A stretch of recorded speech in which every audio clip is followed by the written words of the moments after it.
célébrer le 9e congrès de l'Association des cours constitutionnels francophones qui réunit tous les conseils constitutionnels, les tribunaux constitutionnels et les cours constitutionnels de l'espace francophone en vue de parler de l'actualité de ces juridictions-là, qui ont une importance capitale pour l'ancrage de la démocratie et de l'état de droit.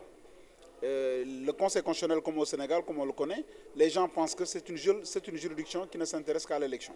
Or, l'autre pan, le plus important d'ailleurs, la mission première d'un Conseil constitutionnel, c'est le contrôle de constitutionnalité des lois. Ensuite, la protection des droits fondamentaux. Et ces deux volets-là sont d'une importance cruciale avant même le contentieux électoral.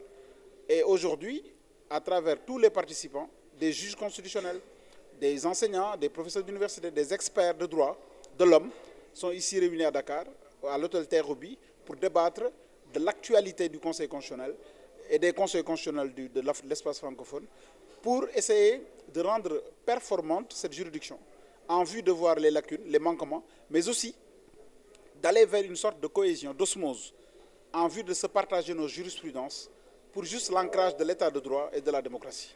Donc c'est ça. Après cela, il y aura des conclusions à l'issue des ateliers qui seront acheminés vers les autorités étatiques, gouvernementales, mais aussi la société civile, les populations, les juridictions et les gens qui seraient intéressés par ce que font les cours constitutionnels, les tribunaux constitutionnels et les conseils constitutionnels.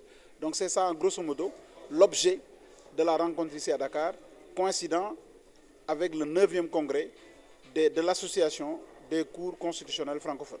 Le fait d'appeler à l'insurrection, à tout ce que les populations se lèvent pour déloger un président de la République, en 2022, je pense que ça relève de l'amusement.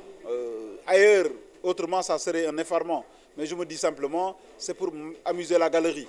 Mais nous savons très bien que le Sénégal, depuis 1960, les présidents sont élus au suffrage universel dans des élections régulières, transparentes. Donc pour être président, il faut passer par la voie des urnes et non passer par la voie de la violence. Pour moi, c'était juste peut-être une manière de faire appel à l'émotion des Sénégalais, mais les Sénégalais sont assez matures en matière d'élection.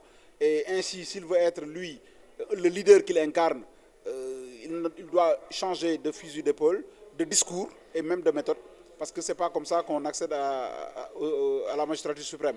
Il faut être candidat, participer à l'élection. Si tu as la confiance des populations, tu seras élu. Sinon, l'autre qui est choisi sera élu. Et c'est comme ça que marche le Sénégal depuis 1960. Mais appeler à l'insurrection, pour moi, c'est un jeu d'enfant et on est assez gaillard, assez responsable pour aller vers ça.